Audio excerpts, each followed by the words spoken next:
Hello, I'm Henry Keane. We are UATV, and you are, as usual, sincerely welcome to the weekly wrap-up. Today in the episode, Ukrainians strike the Afipsky oil refinery. Again, drones hit Moscow.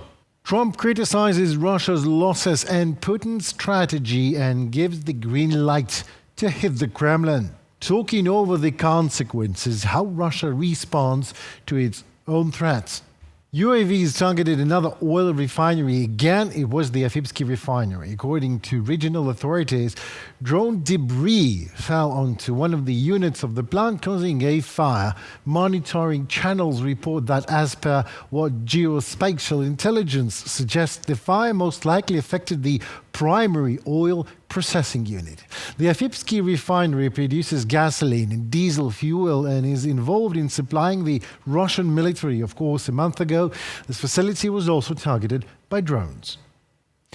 Ukrainian Special Operations Forces struck 3 key gas distribution stations in Luhansk region that is temporarily occupied.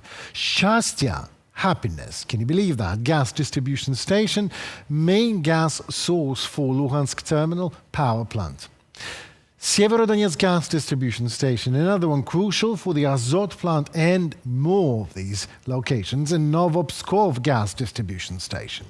The operation disrupts, obviously, energy networks used by Russian forces, adding pressure on their hold over the region. A third attack on Moscow in the past 2 weeks. Only a series of explosions again were heard in Moscow and suburbs linked to a large-scale drone attack. According to the mayor of the city, Russian air defense forces allegedly shot down, as usual, several drones heading towards the capital. However, residents in at least 15 districts of the city still reporting hearing the blasts on their own. Do you hear that? Drones are flying. Drones are falling. Do you hear that? We're screwed. Somewhere close to hell. Take it. Due to the threat, a so-called carpet flight restriction mode was enforced at Moscow airports. A temporary suspension some flights. Aircraft flew low over rooftops because of the UAV threat. There are also reports of explosions at the Skolkovo Russian Science and Technology Innovation Center between midnight and 7 o'clock in the morning, Moscow time.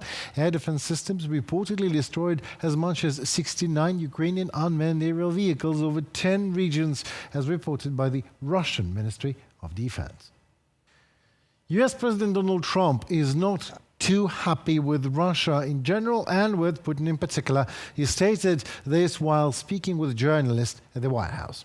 According to Trump, Russia is losing many people on the front lines and its economy is deteriorating. Moscow has risked everything but cannot even seize new territory, the American president emphasized.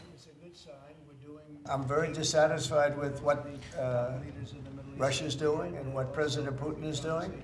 I haven't liked it at all. He's killing people for no reason whatsoever, and they are doing very poorly considering they have put it all out on the line. Their economy is going to hell. They're bombing the hell out of everything, and they're picking up a very little territory, if any. In fact, they're losing some territory. So I think it's been very bad for the reputation of Russia. So now NATO will ensure continuous flow of American weapons to Ukraine. This was confirmed by the Alliance Secretary General Mark Rutte in an interview with Fox News. He noted that more than $2 billion has already been allocated for Ukrainian armed forces, with additional measures currently under consideration. You will see a constant flow of American weapons into Ukraine, paid for by allies, and, I think in conjunction with the sanctions, in conjunction with the 5% target, what we will overall spend as NATO on our collective defense, this big foreign policy success of President Trump at the Hague summit of NATO in June, this collectively puts the pressure on Russia to get serious and stop doing this. Mark Rutte, Secretary General of NATO, in an interview with Fox News. There wasn't a single day this week when Russia did not show up, or better say show off, in other countries. Drones flew into Denmark's airspace twice, and Russian aircraft emerged during NATO exercises in Germany, as well as over Alaska's even air defense zone. But it wasn't Russians No matter what it is, Bucha or drone in Copenhagen, a cable in the Baltic Sea, a Litvinenko poisoned in London, or Navalny dies in a penal colony in Russia, an MH17 civilian plane shot down, a Kakhovka dam ruined in Ukraine, whatever it is, a political murder or invasion, it never is the Kremlin. It is always someone else. No matter how obvious the proof is, keep on rejecting and neglecting, or just do not react at all. That's the Russian way. But when someone calls you a paper tiger, then react. As you are no paper tiger, but a paper bear. You now listen to how each of the great Russians you know talks about, or rather tries to talk over the world, how they react to the threats they themselves have set in motion. Does it worry you that we are sliding toward a third world war now? It does. I say this without any irony, without jokes. Of course, there is a lot of conflict potential. It's growing. And it's right under our noses. It directly affects us. The conflict we are experiencing in Ukraine, in this direction, and what is happening in the Middle East. And of course, we are very concerned about what is happening around Iran's nuclear facilities and what this could lead to. This certainly requires not only our careful attention to current events, but also the search for solutions, ideally by peaceful means in all directions. To be honest with you, we haven't read the article. But it's hard to imagine, because then the Germans would have seen it clearly, and they would hardly have kept quiet. So, of course, all this looks more like another newspaper fake. Look, the leadership of the EU and NATO accuse Russia of provocations on a daily basis. Most of the time, without even trying to present at least some kind of argument. Dmitry Peskov, press secretary of the President of the Russian Federation. Another clear example is the crisis in Ukraine provoked by the West, which NATO and the European Union have declared a real war on my country and directly in it. And there's another speaker, but before that, a little prehistory. Right now, twice Russian drones appeared in Denmark's airspace. It looks very strange, so perhaps this is happening because Denmark recently passed a special law, unofficially called the FP law. It deregulated the bureaucracy around the production of defense goods in Denmark. And all this is because the Ukrainian defense company Firepoint, the maker and producer of the Flamingo missile, is opening production in Denmark these days. The project concerns the manufacture of solid rocket fuel. And here's what the spokeswoman for the Russian Minister of Foreign Affairs, Maria Zakharova, thinks about the case. This gamble confirms Copenhagen's hostile militaristic course aimed at undermining efforts to resolve the crisis in Ukraine through political and diplomatic means. It carries the risk of further escalation, encourages neo-Nazis in Ukraine to commit new barbaric crimes against the civilian population in Russian regions. Denmark authorities do not hide the fact that this step is aimed at stimulating the Danish military-industrial complex. Right, well, now let's take a look into how Russia's so-called great leaders handle the very crisis they have created. As the world watches their words echo over the threats they set in motion. Indeed, a reminder that actions, more than rhetoric, shape the reality we all must face. Watch our interview with Ukrainian war reporter, Colonel of the Armed Forces of Ukraine, Vladislav Seleznev, to understand more what this Russian rhetoric really means and what's going on. A question for you. Russian drones are all over Europe right now.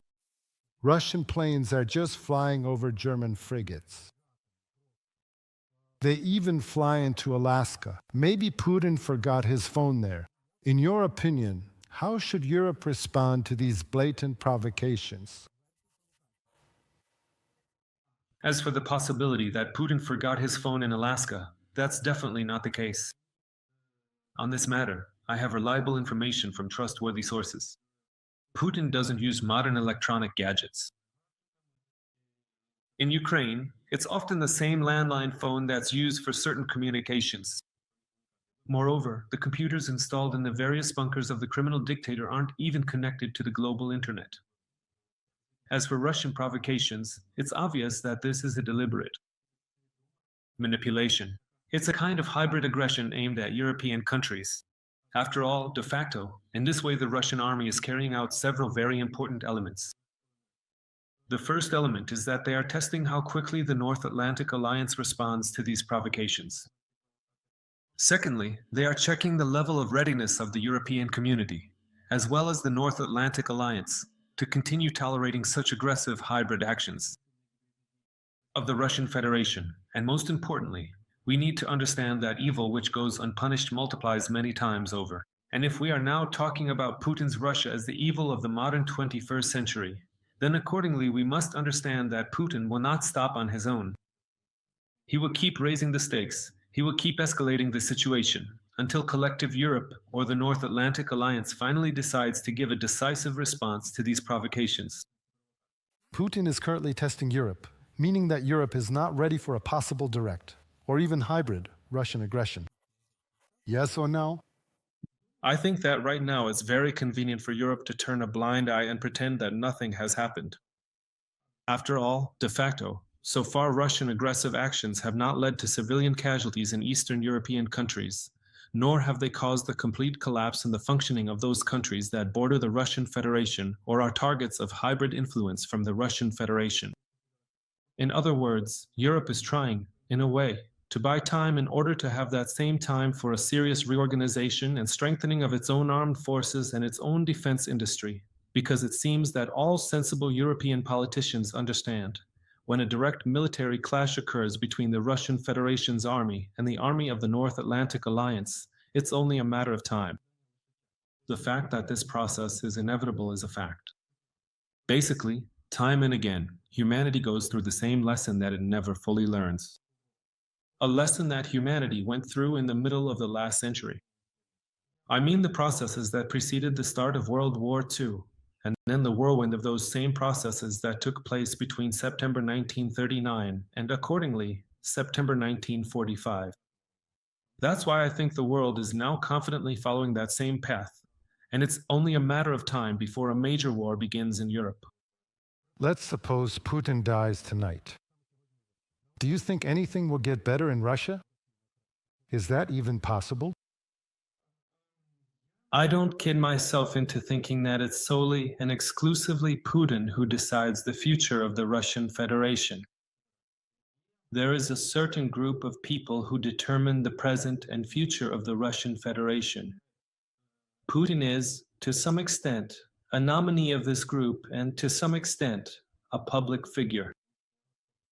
Therefore, to hope that this situation will fundamentally change with Putin's death, regarding Russia's aggressive actions not only towards our country, but also towards many European and Central Asian countries, is probably unrealistic. Well, that was it for today. My name is Henry Keane. Thank you so very much for your time and for standing with Ukraine. Please subscribe so to stay tuned to what is happening in the world shown to you by us, UATV, from Ukrainian perspective. Goodbye.